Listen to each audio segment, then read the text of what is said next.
warahmatullahi wabarakatuh. Bismillahirrahmanirrahim. Alhamdulillahi rabbil alamin. Wa afdalus salati wa atammu taslimi ala sayyidina Muhammadin wa ala alihi wa sahbihi ajma'in. Rabbi shrah li sadri wa yassir li amri wahlul 'uqdatam min lisani yafqahu qawli. Subhanaka la ilma lana illa ma 'allamtana innaka antal alimul hakim. Allahumma akhrijna min zulumatil wahmi wa akrimna binuril fahmi waftah 'alaina bima'rifatil ilmi wa sahhil akhlaqana bil hilm waj'alna mimman yastami'una al-qawla fayattabi'una ahsana. Allahumma ati nufusana taqwaha wa zakkiha anta khairu man zakkaha anta waliyuha wa maulaha. Allahumma arinal haqqa haqqan warzuqna ittiba'ah wa arinal batila batilan warzuqna ijtinabah. Allahumma anfa'na bima 'allamtana wa 'allimna ma yanfa'una wa zidna ilman wa huda. Amma ba'd. Alhamdulillah muslimin muslimat, hadirin hadirat yang saya hormati, moga-moga kita semua dirahmati dan diberkati oleh Allah Subhanahu wa taala. Dan moga-moga kita semua dikurniakan oleh Allah Subhanahu wa taala kefahaman yang baik di dalam urusan agama dan keikhlasan yang menyeluruh di dalam menuju kepada ridha Allah Subhanahu wa taala. Alhamdulillah, pagi ini insya-Allah kita menyambung pengajian kuliah subuh bulanan hari Ahad yang ketiga. Anjuran Masjid UK Perdana menggunakan kitab Kekeliruan Umman. Inilah jawapannya. Susunan Al-Fadhil Ustaz Mahathir bin Haji Jun hafizahullah ta'ala wa nafa'ana bihi wa bi'ulumihi fid daraini amin. Kita sampai ke muka surat 133 iaitu subtopik yang ke-8 berkaitan tentang akidah, iaitu tabarruk. Sebenarnya bukan tentang akidah, tetapi oleh kerana ada segelintir umat Islam yang menjadikan isu tabarruk ini sebagai isu akidah, maka Ustaz Mahdi masukkan di bawah tajuk besar tentang akidah. Tabarruk apa makna dia? Tabarruk ni dia ada kaitan dengan perkataan barakah. Orang Melayu sebut berkat, orang Jawa rajin bagi berkat ya. Jadi barakah ini dari segi bahasa bermakna ziyadatul khair, bertambahnya kebaikan. Sebab itu kalau orang kata berkat harta dia, kenapa? Walaupun gaji tak besar, cukup, bahagia ya? Tidak perlu meminta-minta, itu namanya berkat. Kadang-kadang gaji besar tapi hati tak bahagia, masih terpaksa ambil duit haram, masih terpaksa rasuah, masih terpaksa itu ini, tak berkat. Tidak ada pertambahan kebaikan. Jadi tabarraka itu fi'il mudhari' ya? Present and future tense. Tabarraka itu adalah fi'il madhi, past tense. Ya tabarraku fi'il mudhari', present and future. Perkataan daripada perbuatan inilah namanya tabarruk. Mudah bahasa Melayunya ambil berkat. Apa hukum ambil berkat? Ya, ada orang dulu kalau ada alim ulama yang datang mengajar, dia minum air, maka lepas dia balik ada orang ambil minum air bekas dia minum itu. Kenapa tu? Air lain banyak lagi kan? Oh, ambil berkat, kata dia. Ambil berkat tu guru. Ada orang ambil berkat cium tangan mak ayah dia. Ya, ada orang ambil berkat dengan pakaian yang dipakai oleh orang soleh dan sebagainya. Boleh ke? Itu isu dia. Boleh ke ambil berkat? Jadi sebahagian daripada kawan-kawan kita kata tak boleh. Itu syirik. Apa-apa dengan Allah lah. Kita nak kebaikan direct dengan Allah. Kenapa pula nak dengan baju orang soleh lah ya, dengan bekas minum ulama lah, apatah lagi dengan logo capal lah ya. Ada orang tulis kata dia ni bekas tu bekas apa untuk bakar kayu gaharu tu. Jadi kadang-kadang nak bagi wangi suasana dalam masjid, dibakar lah ya, supaya naik bau dia tu kan. Ada setengah masjid macam itu.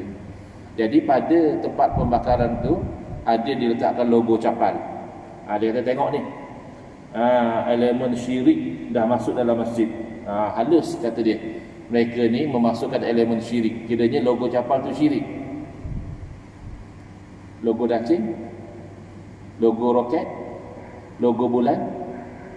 Macam mana? Syirik kan? Syirik tu kan menyembah lain daripada Allah. Syirik tu kan menuhankan selain daripada Allah. Yang letak logo kapal pada bekas bakar gaharu tu, adakah dia menuhankan logo kapal?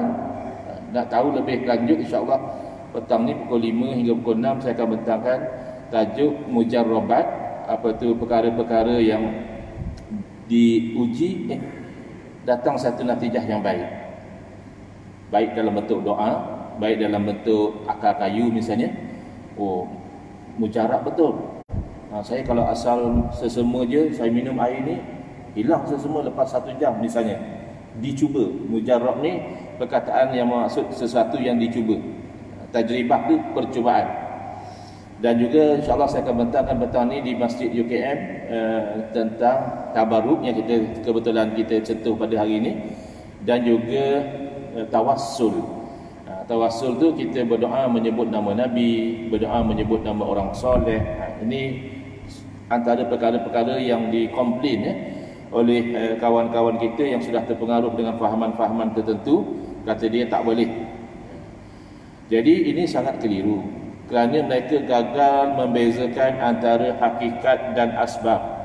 Sebab itulah kita kalau belajar akidah ahli sunnati wal jamaah selalu ditekankan prinsip bahawa usaha dan ikhtiar makhluk, usaha dan ikhtiar manusia itu tidak memberi bekas, yakni tidak memberi kesan. Hanya saja yang memberi bekas Allah Ta'ala juga. Berarti kita usaha makan tak akan mengenyangkan, ya, tetapi Allah yang mengenyangkan kita. Kita berusaha berobat tidak akan sembuh, tapi Allah yang menyembuhkan kita. Habis itu kenapa kita susah-susah berobat padahal Allah yang menyembuhkan? Relax je lah, tunggulah Allah sembuhkan. Lah, yang kita berobat itulah namanya usaha dan ikhtiar. Itu namanya syariat. Yang kita makan itu syariat, yang kita minum itu syariat, yang kita menjauhkan diri daripada api itu syariat, yang kita tidak minum racun itu syariat. Tapi hakikatnya kan berlaku pada Sayyidina Khalid bin Al-Walid radhiyallahu anhu, minum racun tak jadi apa pun. Sebab pada ketika itu dalam usaha dakwah untuk mengislamkan orang-orang kafir, kata mereka, mereka tidak akan masuk Islam kecuali kamu berani minum racun, kami nak tengok kalau betul Tuhan kamu berkuasa. Ya, tak ada mudarat apa pun. Tapi bolehlah kalau kita minum racun, dia tak boleh. Usaha ikhtiar kita minum racun itu kan mematikan, memudaratkan. Maka kita berpandu pada hukum minum racun dengan sengaja itu haram. Pergi bakar rumah orang haram, padahal yang menghanguskan bukan api, ya Allah, itu akidah. Inilah yang diajar oleh Nabi sallallahu alaihi wasallam yang gagal difahami oleh golongan ini. Mendakwa konon ikut sunnah Nabi. Ustaz dia lah ustaz sunnah, kampung dia lah kampung sunnah, semua dia sunnah, kita semua ni bid'ah. Tapi tak faham sunnah Nabi. Sunnah yang paling penting dalam sunnah Nabi adalah sunnah berkaitan akidah. Apa yang Nabi SAW ajar? Nabi SAW bersabda, la adwa, tidak ada jangkitan. Habis tuan-tuan yang pakai mask ni kenapa? Kan tak ada jangkitan, Nabi beritahu. Pakai mask tu usaha dan ikhtiar. Nabi SAW tidak menolak usaha dan ikhtiar. Nabi membagi panduan, kalau kita tu nak masuk satu negeri, dapat berita negeri itu sedang dilanda wabak taun, belum masuk, jangan masuk. Yang dah dalam negeri, jangan keluar, kuarantin. Kerana kalau keluar itu boleh menyebabkan merebak lagi jangkitan. Itu kan syariat. Tapi Nabi SAW nak ajar juga hakikat. Kerana agama ini bukan hanya syariat, dia ada namanya akidah. Lalu Nabi SAW bersabda, la adwa, tidak ada yang namanya jangkitan penyakit. Kenapa pula? Kerana kalau cerita hakikat, penyakit itu daripada Allah. Baik. Jadi ada satu orang Arab Badawi. Jadi level kawan-kawan kita ni mungkin level Arab Badawi lah, Arab kampung, ya. Tapi Arab kampung pun bagus. Dia tak faham, dia tanya. Kawan-kawan kita tak faham, dia kata kita sesat. Itu masalah besar. Arab Badawi ni bagus, dia tak faham, dia orang kampung, dia jaga unta, dia jaga kambing. Dia kata, ya Rasulullah, macam mana tu kata tak ada jangkitan?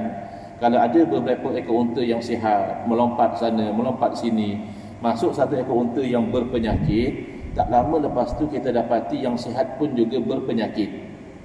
Kan ada jangkitan. Kenapa Nabi kata tak ada jangkitan? Jadi orang Arab kampung ni, dia tak boleh connect. Dia tak boleh bezakan antara asbab, iaitu cause and effect, dengan hakikat. Dari segi cause and effect, ya. That's why kita boleh pakai mask, bahkan dahulu pun sampai kita semayang jarak-jarak, ya, dan kita sentiasa hand sanitize dan sebagainya, ya boleh, silakan. Yang semayang jarak-jarak tu ialah adalah khilaf. Ada yang kata ni langgar sunnah sebab rapat-rapat pun belum pasti berjangkit, ya. Yang kata boleh sebab ini dalam keadaan berbahaya. Jadi mengelakkan bahaya itu agama suruh. Jadi kalau hampir-hampir kan nanti jangkitan boleh bawa maut dan sebagainya lah. Yang penting kita itu berinteraksi dengan asbab, no problem. Lapar makan, sakit berobat, ada racun jangan minum, ada api jangan sentuh, ya, itu adalah asbab. Lalu Nabi SAW sudah dapat tangkap bahawa orang Arab Badawi ini masih terikat dengan asbab, belum boleh move on ke peringkat hakikat. Jadi Nabi SAW menggunakan dalil akal, ya, kerana manusia ni boleh dibuka akal dia untuk memahami hakikat. Nabi SAW bertanya satu soalan yang mudah saja. Faman a'dal awal. Lalu kalau kamu kata tidak ada jangkitan, siapa yang menjangkiti unta yang mula-mula sakit? Kerana mustahil tak ada unta yang mula-mula. Takkan unta ni berjangkit daripada unta ni, berjangkit daripada unta ni, berjangkit daripada unta ni, tak putus-putus. Itu mustahil. Pasti ada unta yang mula-mula sakit, barulah diikuti oleh unta-unta lain, kan begitu. Maka unta yang mula-mula sakit berjangkit daripada siapa? Kalau memang penyakit itu mesti dengan jangkitan. Barulah Arab Badawi itu faham, oh ya betul lah. Kalau macam tu, hakikatnya penyakit daripada Allah. Nah, ini kena faham beza antara asbab dan hakikat. Asbab kita kena raikan dalam bentuk syariat. Hakikat, pisau tidak melukakan. Setajam mana pun pisau tidak melukakan, itu hakikat. Tetapi dari segi asbab, kalau kita ambil pisau yang tajam, kita pergi tikam perut kawan kita, meninggal hamba Allah tu, kita akan didakwa di mahkamah kerana membunuh. Jangan pula dalam mahkamah yang arif hakim, bukan saya yang bunuh, pisau tidak melukakan. Saya mengaji tauhid begitu. Tauhid ialah memang pisau tidak melukakan, yang melukakan Allah. Sebab tu kadang-kadang tak melukakan. Mungkin orang tu kebal, misalnya dia amal ilmu kebal, tikam tak luka. Ataupun memang karamah, orang yang mulia, sekali-sekala lah orang yang mulia pun kalau Allah nak bagi luka-luka dalam peperangan, sahabat-sahabat luka, bahkan Nabi SAW juga luka. Itu syariat. Sebab itu nak pergi perang pakai baju perang, ada perisai, ya, ada seni nak mengelak musuh, itu ikhtiar semua. Dan Nabi SAW berhijrah, tidakkah Nabi SAW Allah yang pelihara? Adakah Nabi buang syariat? Kan tidak. Nabi bawa orang tunjuk jalan, hapuskan kesan dan sebagainya, menyorok lagi dalam gua. Tapi akhirnya hakikat terserlah. Kerana bila orang musyrik di depan gua, sekira-kira kalau mereka tunduk saja nampak Nabi SAW dan sedang berbakar dalam gua, ketika itulah terserlah hakikat bahawa pertolongan sebenar adalah daripada Allah Subhanahu wa ta'ala. Jadi tabaruk ini min haithul asbab. Ambil berkatnya sebab saja. Sebab tidak syirik. Berinteraksi dengan sebab syirik itu parah. Ini orang yang gagal memahami tauhid dan syirik. Tabaruk berasal dari perkataan barakah. Makna tabaruk ialah mengharapkan keberkatan, yakni kebaikan daripada Allah Subhanahu wa ta'ala dengan sesuatu yang mulia dalam pandangannya. Jadi yang tadi tu asbab juga, tapi kita tak ialah ambil berkat. Buka Panadol makan. Bang buat apa bang? Ambil berkat dengan Panadol. Tak ada orang cakap macam itu. Tengah makan nasi sedap, ya. Seorang je ke? Ya, seorang je ambil berkat daripada nasi ni. Ambil kebaikan daripada nasi, ambil kebaikan daripada ubat. Orang taklah kata begitu. Tapi konsep sama. Yang ini asbab, yang ambil berkat dengan sesuatu yang mulia itu juga asbab. Dua-dua bukan hakikat. Baik. Tabaruk mempunyai pengertian yang sama dengan tawassul, isti'anah dan juga istighasah. Yang ni yang pelik. Bila kita beritahu bahawa boleh kita tu ambil berkat dengan para wali, tak kisahlah wali itu masih hidup ke, wali itu dah meninggal dunia, ya, boleh kita ambil berkat dalam bentuk tawassul, dalam bentuk istighasah, ya. Jadi dia tak boleh terima. Oh, minta tolong dengan wali tak boleh. Kalau dah matilah, kalau hidup boleh je. Ada bezalah kalau hidup dengan orang fasik pun kita boleh minta tolong. Dia fasik, dia buat dosa, ya. Kita nak angkat barang berat seorang. Bang, tolong saya angkat barang bang. Tak ada masalah, dia orang fasik. Tak tolong macam itu dengan siapa pun boleh. Dia mukallaf tak mukallaf tak ada masalah minta tolong dalam bentuk macam itu. Tapi bila orang telah meninggal dunia, bila kita minta tolong kepada dia, bukan kita minta tolong dia angkat barang, bukan kita minta tolong dia masuk meminang, bukan kita minta tolong dia usahakan perniagaan sama-sama dengan kita, tidak. Kita mengharapkan doa daripada orang-orang yang telah meninggal dunia ini, dan oleh kerana dia mereka orang soleh, orang wali, para nabi, maka Allah perkenankan doa mereka, tercapailah hajat kita. Ya. Jadi mereka tak benarkan, mereka kata itu syirik. Siapa yang minta tolong dengan wali yang telah meninggal dunia, itu syirik akbar, syirik yang besar. Kalau syirik khafi tak jadi murtad. Syirik khafi itu macam riya, kita buat baik kerana Allah pada juga sikit-sikit, tapi mostly kerana manusia lah, supaya manusia puji kita, itu riya, itu syirik. Di sisi Allah, Allah tak terima amalan kita tu. Tapi tidaklah orang tu dihukum murtad. Oh, kamu riya, kamu ni syirik, keluar pada Islam, tidak. Tapi kalau meminta tolong kepada wali dan wali itu telah meninggal dunia, di sisi golongan ini kafir. Bahkan kalau dia nak lebih terus terang lagi, kadang-kadang dia tak cakap lah, halal darahnya, kami boleh bunuh kamu sebab kamu ni minta tolong dengan orang mati. Jadi ketika diperlis dalam satu mesyuarat, saya tanya, ada tak dalil yang mengatakan haram istighosah dengan orang mati? Banyak lah dalil dalam Quran semua dia ada. Ramailah satu. Kami nak dengar kata banyak, ramai satu dalil cukup lah. Yang jelas menunjukkan kata haram minta tolong orang mati. Pakat sengak habis. Kata banyak. Kau ada 10 dalil, takkan tak boleh bawa satu. Senang, tak bagi tahu. Jadi oleh kerana tak haji itulah kata dia, oh kalau boleh minta tolong dengan orang mati, bolehlah minta tolong dengan pokok. Pergi kat pokok, bahai pokok, tolonglah saya. Boleh ya? Saya kata istighosah tidak disyariatkan macam itu. Bukan mentang-mentang boleh minta tolong dengan makhluk, kita pergi semedang macam tu. Minta tolong dengan wali telah meninggal dunia itu kerana kesolehan mereka. Di alam roh mereka itu boleh berdoa kepada Allah. Dengan doa mereka itulah kita harap datangnya pertolongan Allah. Bukan dalam bentuk asal boleh minta tolong hampir kat tiang, minta tolong hampir kat pokok, minta tolong hampir kat kipas, minta tolong. Ya. Kalau benda tu asbab, kita boleh interaksi secara asbab. Minta tolong dengan manusia itu asbab. Minta tolong dengan handphone pun kadang-kadang boleh juga kita minta tolong. Siri, please call. Ditolong call. Sebab teknologinya telah menjadikan handphone tu asbab. Kita boleh minta tolong. Siri, please open map. Dia buka. Ataupun Google kan. Hey Google, dia pun ada pilihan nak buat apa. Okay, call my wife. Dia pun call. Syirik ke? Cakap dengan benda mati. Tak syirik sebab pada ketika itu teknologi yang ada pada phone itu telah menjadikan phone itu asbab. Dia ada voice recognition, dia ada bahkan AI, artificial intelligence dan sebagainya, menyebabkan kita bercakap macam tu, dia boleh perform satu kerja. Silakan bercakap. Walau zaman dulu kata gila apa dia ni bercakap dengan benda tak hidup. Ya. Tapi adakah pokok menjadi asbab pertolongan dengan cara kamu pergi dan bercakap dengan pokok? Wahai pokok, tolonglah saya, tapi dengan i'tiqad bukan pokok yang beri, tapi Allah yang beri. Dia punya konah macam tu. Jadi kita kata bolehlah, tak syirik lah. Bukan boleh dalam bentuk disyariatkan. Tapi kalau kamu lakukan begitu sedangkan benda itu bukan asbab, zahirnya kamu beriktikad pokok yang beri, itu syirik. Tapi tak, i'tikadnya bukan pokok yang beri. Kamu wali Allah lah kot, boleh cakap dengan pokok, pokok boleh tolong kamu. Kalau dia biasa, mana ada orang minta tolong dengan pokok dan pokok beri sesuatu? Selalunya kita dapat satu kebaikan daripada pokok ni dengan kita gunakan kayunya, tebang, proses, buat rumah. Okey lah. Ada sesetengah pokok barangkali sesuai, dia ambil akarnya, direbus, diproses, buat minum, jadi ubat. Ada setengah pokok, dia ambil manfaat daripada daunnya dan sebagainya. Jadi ini mentaliti orang yang tak faham. Apa asas minta tolong kepada para wali ini adalah kerana kemuliaan mereka di sisi Allah, sehingga kan selepas kematian pun mereka itu masih menjadi sebab pertolongan. Sebab, bukan hakikat. Jadi dia kata dia, pokok kan tak ada dosa.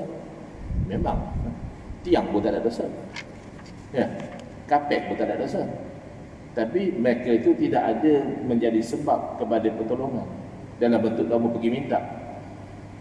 Tiang ni memberi pertolongan kepada kita dalam bentuk mengukuhkan siling kita tu. Kalau tak ada tiang nanti mudah siling ni jatuh. Itu pertolongan tiang, bukan dengan bentuk pergi minta dengan tiang. Kapet bagi pertolongan pada kita dalam bentuk kita selesa duduk lembut berbanding kita duduk atas tempat yang keras. Bukan pergi dekat kapet tolonglah saya, bukan. Ini apa punya mentaliti? Tapi ada PhD masih gagal faham macam mana. Lepas tu difitnahnya saya, diwar-warkan masa sangku kata boleh minta tolongan pokok.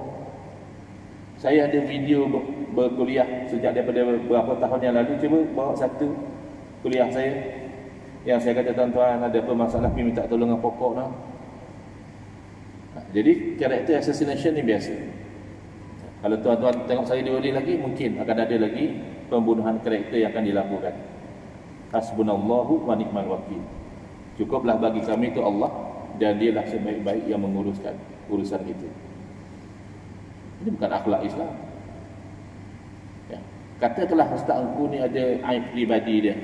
Ya. Ustaz aku ni jahat lah kata. Ada buat benda-benda yang tak bagus. Ustaz aku sendiri. Habis sekiranya oleh kerana Ustaz aku ni orang jahat, Ahli Sunnah wal Jamaah ni salah lah. Pasal Ustaz aku ni kan dia pertahanan Ahli Sunnah wal Jamaah. Ustaz aku sendiri tu dia kurang bagus lah. Jadi Ahli Sunnah wal Jamaah ni tak betul lah. Dalam dunia ni yang kata Ahli Sunnah wal Jamaah betul ni hanya Ustaz aku seorang lah. Habis ulama-ulama yang ribuan, yang soleh-soleh, yang wali-wali, yang bagus-bagus, Imam Nawawi, Imam Baidah, Asqalani, Imam Baihaqi dan sebagainya, yang mempertahankan Ahli Sunnah wal Jamaah, Imam Hasan Asy'ari dan sebagainya, ulama-ulama Syafi'iyah, ulama-ulama Malikiyah, ulama-ulama Hanafiyah, hamba Hanabilah. Habis macam mana? Ini mentaliti yang tak betul. Cuba mencari-cari aib peribadi seseorang semata-mata nak kata ajaran yang dia bawa tak betul. Mana logik dia? Bahkan kalau ada orang fasik yang sedang minum arak, dia cakap kat kita, "Oi, pergi mayang ah, mayang wajib." Dia duduk minum arak. Kita hang pun minum arak, tak betul yang cakap tu. Oh, okey, semayang tak wajib lah. Pasal yang kata semayang wajib tu orang minum arak, macam tu. Macam tu lah logik yang ada. Tapi biasanya ahlul bid'ah, terutamanya golongan musyabbihah, mereka tidak segan silu memfitnah, mengaibkan, kerana bagi mereka itu halal untuk kita. Kita ni golongan sesat, tak apa je, fitnah dia orang ke, bahkan yang lebih ekstrim bunuh dia orang pun tak apa. Jadi tak betul mengatakan tabaruk ini bersyirik, tak betul. Apakah dalil yang membolehkan tabaruk? Daripada Quran dan hadis ada tak dalil? Antara dalil boleh tabaruk dalam Al-Quran, surah Yusuf ayat 93, Allah berfirman, "Idhabu biqamisi hadha fa'alquhu ala wajhi abi ya'ti basir." Nah, ini firman Allah menceritakan kalam Nabi Yusuf AS kepada saudara-saudara dia, "Pergilah kamu, bawa baju aku ini, kemudian kalau terjemah direct, campak atas muka bapa aku." Sebab tu tak boleh terjemah direct. Kurang hajar betul. Bapak kita ambil baju pergi campak macam tu. Falquhu fil yamni, campaklah Musa tu dalam laut. Mak Nabi Musa ambil Musa, bom campak dalam laut. Tak boleh tafsir sendiri. Itu kan makna letak. Mak Nabi Musa tubuh dalam bekas elok-elok, letak, bukan campak dalam sungai. Jadi masuk di sini fa'alquhu ala wajhi abi, dan usapkanlah ke muka ayahku ya'ti basir, nanti perhalatan dia akan pulih. Nabi Yaqub AS Allah uji dengan masalah mata. Jadi ujian-ujian yang berlaku pada para Nabi ni memberi satu kelegaan pada kita bila kita diuji. Kalau kita difitnah, diaibkan Allah, Nabi-Nabi dulu, ya, padahal mereka kekasih-kekasih Allah. Kita ni belum tentu Allah kasih pada kita. Kita haraplah moga-moga Allah kasih pada kita. Tapi Nabi-Nabi pun difitnah sebagai orang gila, pemecah belah, ya, ahli sihir, orang bodoh, macam-macam lah. Oh, kalau macam tu setakat aku, okeylah. Ya, aku kena penyakit mata. Nabi pun ada yang kena penyakit mata, ya, dan sebagainya. Jadi kalau ikut yang menyembuhkan penyakit mata Nabi Yaqub AS, Allah akan bagi. Pasti Allah. Baju tak boleh buat apa-apa. Tapi yang susah-susah pergi usap, kenapa? Mintalah dengan Allah. Ya, ini asbab. Ini ambil berkat. Seorang Rasul, Nabi Yaqub alaihissalam, mengambil berkat daripada baju seorang Rasul yang lain, iaitu anak kandil beliau sendiri, Nabi Yusuf alaihissalam, dia ceritanya. Ini namanya tabarruk. Kalau nak tunggu kajian sains dulu, apa kaitan baju dengan baik mata? Kadang-kadang nak, semua nak sains. Bila kita kata tak ada masalah pun, kalau dia dapat kebaikan daripada logo capal, dia silakan. Ya. Kalau ada satu orang, yang ni cerita dulu-dulu, yang ulama compile dalam kitab itu, antaranya dalam perjalanan ribut, kapal tak jadi karam. Dalam satu kejadian, orang tu bila isteri dia tu memegang logo kapal, mudah nak beranak. Ini kan asbab. Tapi asbab pun adalah masa dia. Nak suruh bini nak beranak macam mana, bini pregnant pun tak. Kau peganglah logo kapal berjam pun, moga-moga isteri saya cepat beranak. Mesti pun tak pregnant. Atau baru pregnant 3 bulan nak suruh cepat beranak, mana boleh. Tapi orang ni dah sampai masa dia, tapi ada susah nak keluar anak, dia ambil berkat, dia dicuba macam tu jadi. Yang bagi senang bersalin Allah. Mana dalil? Tak ada dalil lah benda tu cubaan. Namanya mujarrab, benda yang dicuba jadi. Cuba jadi. Mana dalil? Kalau makan obat orang tu dikaji dengan sains, sama saja. Sains hanya mencatatkan apa yang selalu berlaku atas dasar cause and effect. Mereka kaji bahan ni dicampur, bila diminum kalau pening rasa lega. Tapi tak semua orang kalau makan Panadol pening dia hilang. Jadi hukum adat ini, bahawa buat macam ni jadi macam ni, dia boleh berbeza, tak ada masalah. Makan kenyang. Jadi dari segi hukum adat, ada kenyang dengan sebab ada makan. Kadang-kadang makan dia tak kenyang. Kadang-kadang tak makan tapi rasa kenyang. Kadang-kadang lah. Jadi yang adat, yang biasa, itulah kaitan dia. Ada pula sembah logo Japan, na'udzubillah, Kaabah pun kita tak sembah. Padahal kita pergi keliling Kaabah dengan penuh khusyuk, dengan penuh ta'zim, ya. Lalu kita pergi dekat Kaabah, mendekatkan pipi dan dada kita dekat Multazam, berdoa di situ. Ada tak pernah kita terlintas, oh kalau macam ni Kaabah lah Tuhan kita. Kaabah yang kita menghadap ke dia, rokok, sujud ke arah Kaabah tu pun tak pernah kita terlintas Kaabah tu Tuhan. Kaabah tu makhluk. Tapi makhluk yang Allah muliakan, ada berkat. Kaabah tu ada berkat. Batu saja. Apakah anak Adam tidak ada berkat? Walaqad karramna bani Adam. Kami telah muliakan anak Adam. Bahkan Nabi SAW pernah bersabda yang bermaksud, wahai Kaabah, alangkah mulianya kamu, alangkah agungnya kamu, tetapi demi Allah, jiwa seorang mukmin lebih mulia daripada kamu. Macam mana? Jadi ada konsep berkat ni. Allah Ta'ala menjelaskan Muskat 134 bahawa ketika Nabi Yaqub dalam keadaan buta di sini, tapi ini adalah ada masalah mata lah, kurang jelas pandangannya, lalu dilemparkan, masih digunakan istilah lempar, tak tepat, lalu diusapkan pakaian anaknya ke wajah baginda, maka Nabi Yaqub alaihissalam dapat melihat kembali. Ini merupakan dalil Al-Quran menunjukkan sesuatu yang ada pada orang soleh, pakaian dan sebagainya, itu menjadi perantara. Perantara ini sebab, bukan syirik. Ada orang dengan perantara, oh syirik ni. Perantara itu sebab, wasilah, jalan. Wabtahu ilahil wasilah, carilah jalan untuk menuju kepada ridha Allah. Kemudian bagaimana orang-orang Bani Israel mengambil berkat daripada kesan Nabi Musa alaihissalam. Wa qala lahum nabiyyuhum inna ayata mulkihi ay ya'tiyakumut tabutu fihi sakinatun mir rabbikum, dan seterusnya. Dan berkatalah nabi mereka, iaitu nabi pada orang Bani Israel, bahawa tanda kerajaannya Talut adalah datang kepada kamu tabut yang padanya itu ada satu ketenangan daripada Tuhan kamu, dan wa baqiyatun mimma taraka alu Musa wa alu Harun, dan ada lagi peninggalan Nabi Musa dan juga Nabi Harun. Katanya dalam kotak tu ada tongkat Nabi Musa, ada selipar dan sebagainya. Jadi ini menunjukkan bahawa ada keberkatan pada peninggalan para rasul. Tongkat Nabi Musa itu ada keberkatan, tapi bukan tongkat itu Tuhan. Hanya kalau ada keberkatan saja, ada kebaikan. hadis Rasulullah sallallahu alaihi wasallam membahagikan. Ini hadis sahih riwayat Bukhari dan Muslim. Geng-geng ni kadang kalau dia tak suka, ni hadis ni tak sahih, kadang dia tak cek pun, hanya cakap. Dengar tak sesuai dengan nafsu dia, ni hadis ni palsu. Cek dulu. Kalau yang ni tak ada jalan lah. Ini hadis riwayat Bukhari dan Muslim. Ar-Rasul sallallahu alaihi wasallam qassama syi'rahu wa wazza'ahu bainan nasi liyatabarraku bihi. Jelas. Rasulullah SAW membahagikan rambut baginda kepada orang ramai supaya mereka dapat mengambil berkat dengan rambut baginda. Rambut Nabi lah, rambut kita dah potong buang je lah, buat sepah je. Rambut Nabi lah.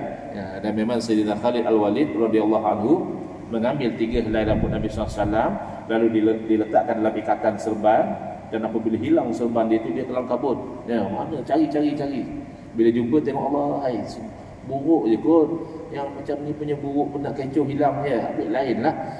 Tapi Sayyidina Khalid ni sebab tu perasan bila orang tengok macam tu, dia kata jangan kamu tak tahu bahawa dalam kain ini ada 3 helai rambut Rasulullah SAW, dan semenjak saya letakkan rambut itu senantiasa Allah memberi kemenangan kepada saya dalam peperangan. Siapa bagi kemenangan? Allah ke rambut? Ya Allah. Habis yang susah-susah letak rambut itu ambil berkat dengan rambut Nabi, bukan rambut orang biasa. Kalau rambut kita ada buang ni kadang-kadang tu sebab masa nak berperang panjang sangat tutup mata apa kan. Tapi rambut Nabi sengaja diletak oleh Sayyidina Khalid bin Al-Walid radhiyallahu anhu. Lagi, para sahabat berebut-rebut mengambil air wudu Rasulullah SAW. Kan bila ambil wudu, air itu kan jatuh, tak akan jatuh ke bumi, kerana jatuh ke tangan sahabat, tadak ya. Ada mengusapnya ke wajah dan ke kedua tangan mereka. Bahkan ke tahap apa nak ambil berkat ni, mereka yang tak sempat lambat, orang lain tu sempat. Dia sampai-sampai Nabi dah sudah berwudu, dia tengok kawan itu masih basah lagi, dia ambil dia dekat badan kawan itu, usap, ambil berkat. Kalau haram atau syirik, tentulah dilarang oleh Rasulullah sallallahu alaihi wasallam, jangan buat macam tu. Kemudian yang antara yang paling awal ambil berkat dengan jasad Rasulullah SAW selepas kewafatan baginda adalah Sayyidina Abu Bakar dan Sayyidina Umar radhiyallahu taala anhuma. Kedua-duanya nak mengambil kebaikan, meminta supaya dimakamkan di sisi Rasulullah sallallahu alaihi wasallam. Kalau Sayyidina Abu Bakar boleh fahamlah, kerana Sayyidina Abu Bakar adalah ayahanda kepada Sayyidatina Aisyah radhiyallahu anha. Jadi ayahanda dikebumikan di rumah, kan Nabi SAW dikebumikan di rumah Sayyidatina Aisyah, kerana pada Nabi akan dikebumikan di mana mereka meninggal. Lalu ayah meninggal ke bumi sebelah suami.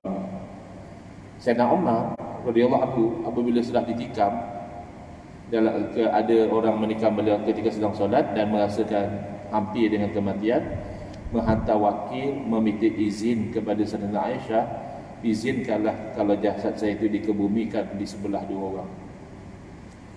Apa susah-susah, berbumi je lah kat mana pun, ada kebaikan. Di jasad kita nanti berada hampir dengan jasad Rasulullah, ada kebaikan.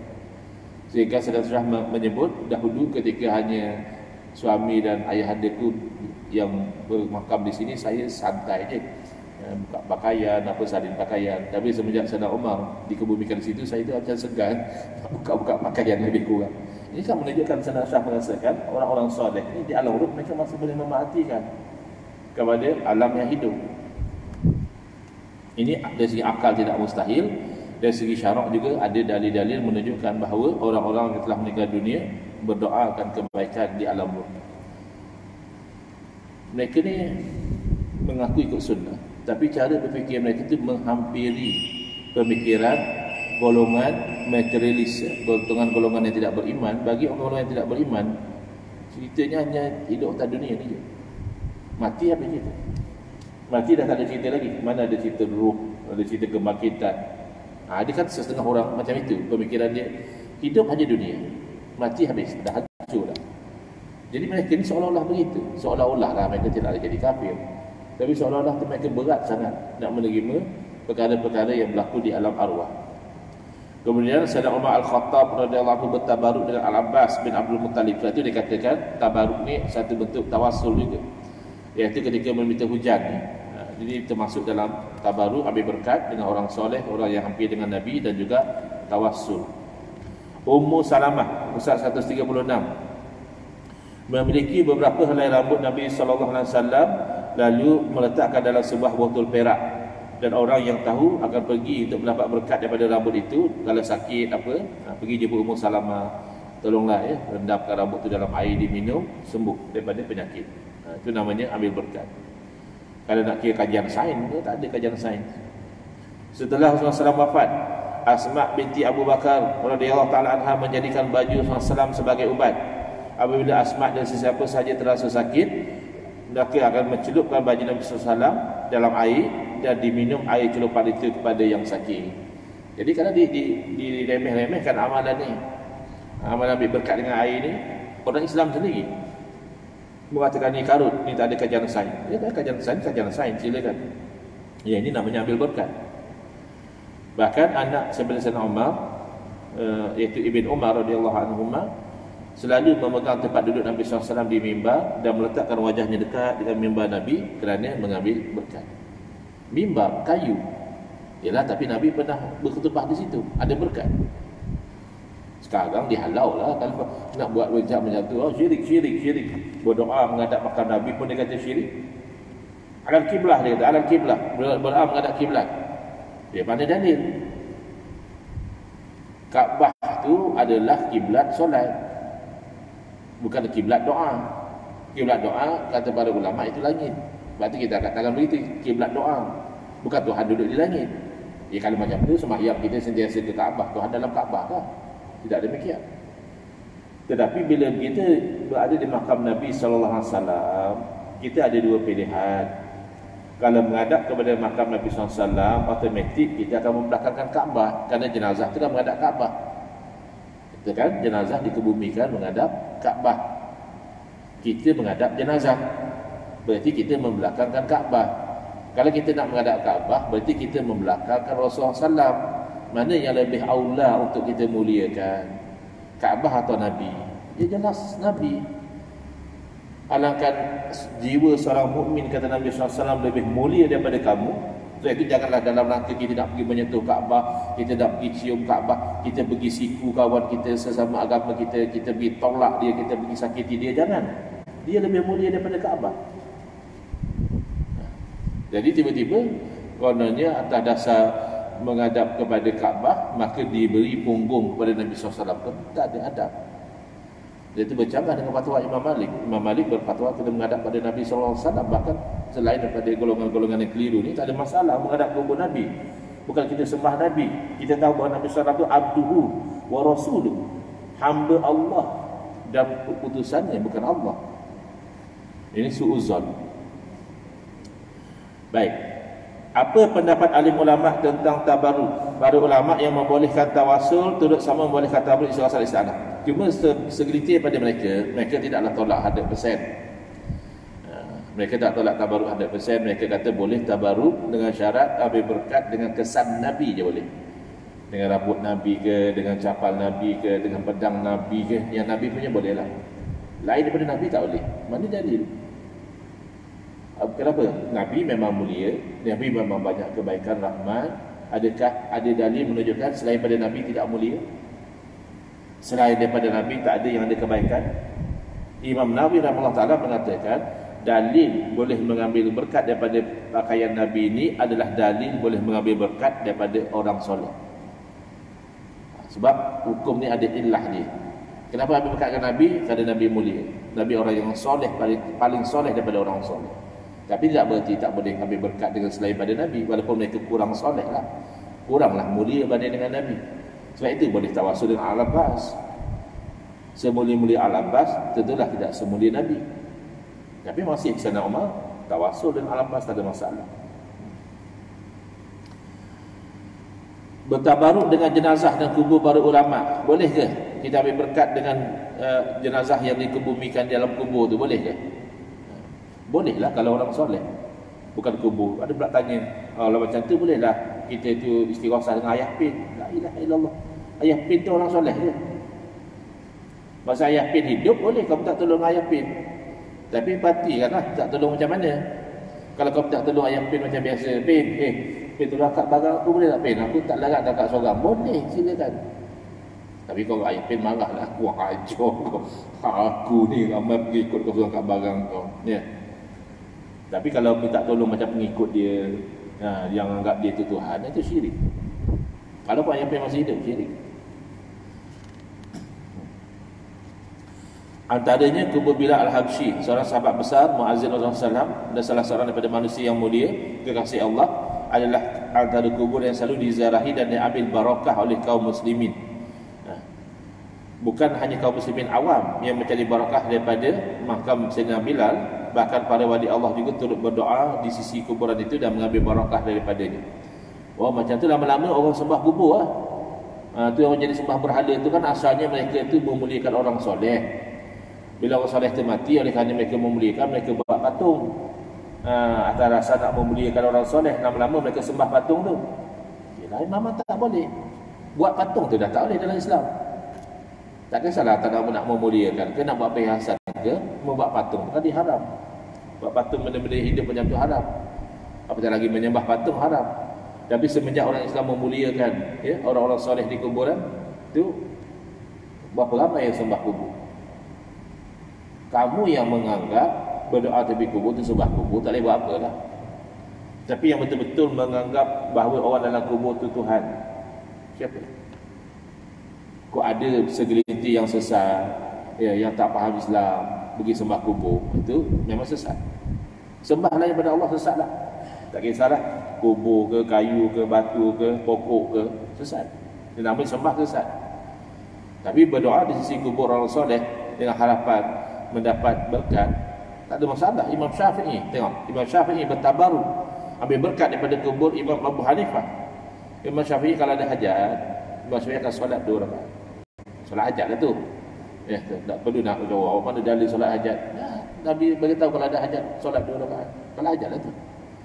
Lalu beliau keluar pergi ke makam sana Abu Hanifah, Imam Abu Hanifah, berdoa di situ dan kata Imam Syafi'i sentiasa Allah perkenankan doa saya. Kenapa tak doa di rumahnya? Kita sembahyang boleh di rumah. Kenapa susah nak pergi ke kuburan? Tanya mai berkat. Kerana Imam Abu Hanifah orang soleh, orang faqih. Kubur Abu Ayyub Al-Ansari di Istanbul termasuk yang diambil barakahnya. Al-Hakim An-Naisaburi menjelaskan, mereka bertekad berzarahi dan mencari barakah hujan jika ditimpa kekeringan. Maknanya kalau kemarau, mereka nak istisqa, mereka pergi di sisi kubur Abu Ayyub Al-Ansari dan meminta hujan kepada Allah Ta'ala dengan berkat daripada kesolehan Abu Ayyub Al-Ansari radhiyallahu anhu. Saya ada buat kelas mingguan dan kadang-kadang saya upload kembali dalam Facebook, iaitu kitab penziarah kubur bukan penyembah kubur. Dijelaskan banyak sekali dalam kitab-kitab hadis diceritakan bagaimana kubur-kubur wali orang soleh sahabat ini diziarahi oleh umat Islam semenjak daripada dahulu. Bahkan Syekh Ibn Taimiyah sendiri 138 meriwayatkan bahawa Imam Ahmad bin Hanbal radhiyallahu ta'ala anhu tabaruk dengan kubur Imam Syafi'i. Ini kalau kita tanya ke geng-geng Salafi, dia kata inilah tokoh salaf yang hebat, Imam Ahmad bin Hanbal, sama macam kita. Kita dengan Salafi bab memuliakan Imam Ahmad bin Hanbal sependapat. Dia memang ulama salaf yang mulia, tapi hujung-hujung salaf lah. Beliau juga mengambil berkat. Imam Al-Hafiz Al-Iraqi dalam kitabnya Fathul Muta'al meriwayatkan bahawa Imam Ahmad bin Hanbal rahimahullah ta'ala membolehkan orang mencium makam Nabi SAW, makam para wali Allah dan orang soleh selainnya sebagai tabarruk, bukan pergi sembah makam tu. Ketika Ibn Taimiyah melihat orang berbuat seperti itu, beliau keheranan. Selanjutnya Imam Al-Iraqi berkata, apa yang mengherankan? Bukankah kami telah meriwayatkan bahawa Imam Ahmad bin Hanbal bertabaruk dengan meminum air bekas cucian baju Imam Syafi'i? Ini akan dipelekeh lah oleh geng ni. Jijik lah, bekas baju diminum airnya. Yalah, bukan baju kotor, bukan baju tak sesiapa punya baju. Baju yang bersih, baju orang soleh, ambil berkat. Jadi Imam Ahmad bin Hanbal sendiri tabaruk dengan kuburan Imam Syafi'i. Imam Ibn Taimiyah sendiri juga meriwayatkan bahawa Imam Ahmad bin Hanbal mengambil berkat di sisi kuburan Imam Syafi'i. Bukan batunya tu, bukan tanahnya tu, bukan rumput tu, orang soleh yang bermakam di situ tu, kesolehannya itu sebenarnya yang diambil berkat. Terakhir bagi skor sikit. Sebut terakhir tu yang ngantuk tu, oh syekh, alhamdulillah habis dah kuliah. Ya.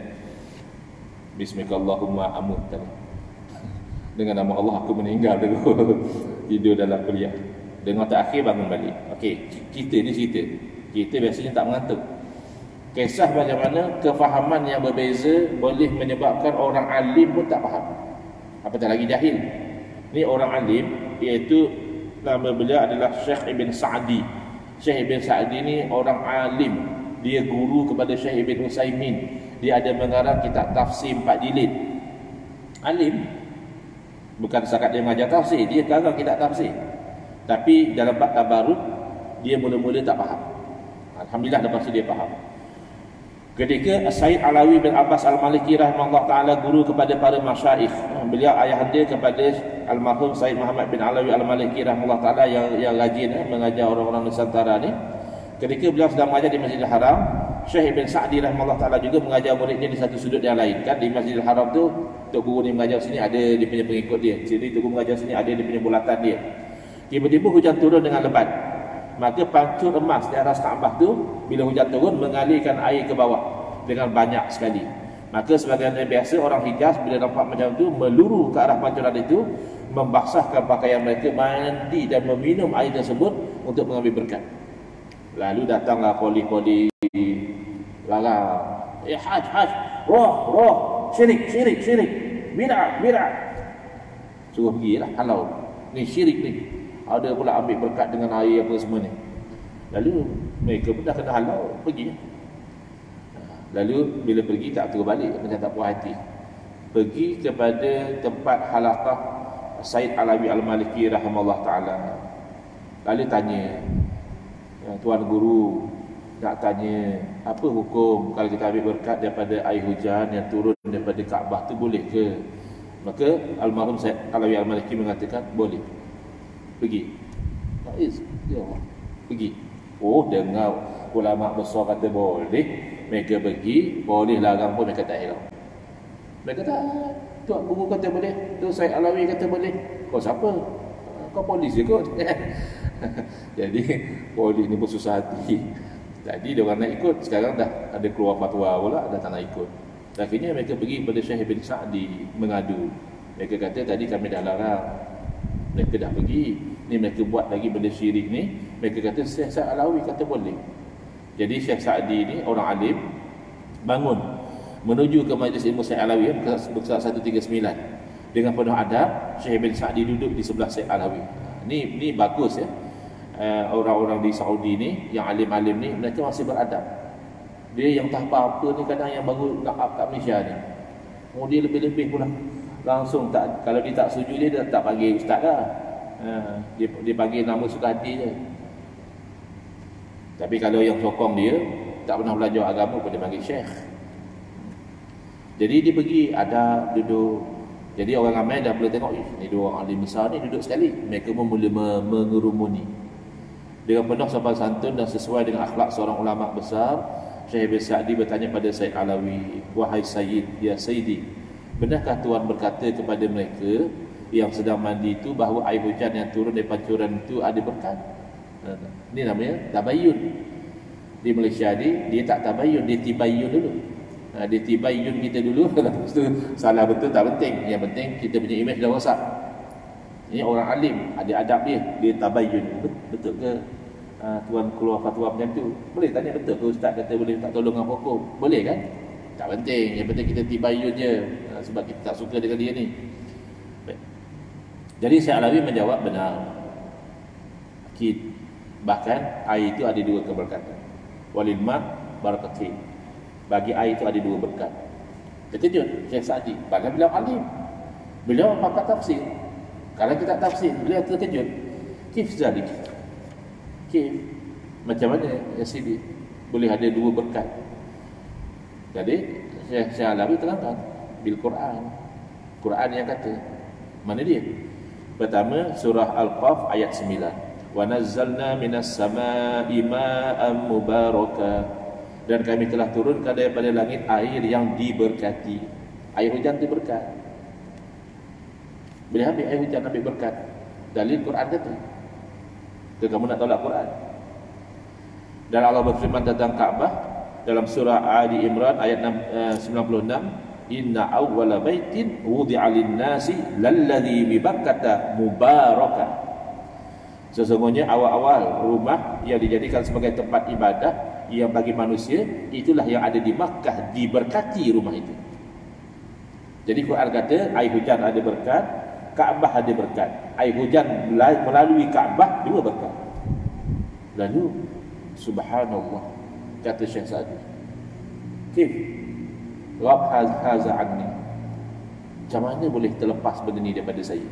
Kerana dalam dia ada fikrah tertentu, ni tak boleh, ni syirik. Walaupun dia alim, tapi terhalang daripada memahami. Tapi alhamdulillah bila diterangkan oleh Syekh Alawi, dia tunduk kepada dalil.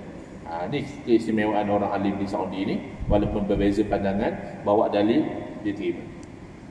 Golongan ini tidak kebawa lah dalil apa pun, bagi dia hang sesat, hang ahli bid'ah, hang itu dan ini. Lalu Syekh Sa'di pun minta izin lah, saya ismahli, saya nak balik ke tempat saya lah. Kata Salawi, tunggu dulu tuan. Ni polis ni, mereka tak akan berhenti kacau orang yang dia ambil berkat, melainkan kalau mereka nampak orang seumpama tuan buat benda yang sama. Jadi Syekh Sa'di tawaduk, masya-Allah, pergi dia sendiri basahkan baju dia, minum kat situ, polis tengok, oh ya, tunggu kita membuat balik, tak kacau. Ini konsep baru, bukan sembah air hujan, bukan sembah Kaabah, tapi mengambil berkat. Wallahu alam. Next, insya-Allah di muka surat 142, apa hukum menggunakan tangkal atau azimah? Bismillahirrahmanirrahim.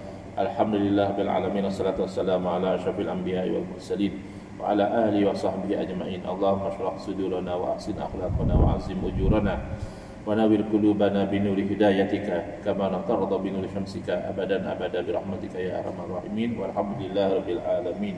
Amin ya rabbal alamin. Wa aqum minkum.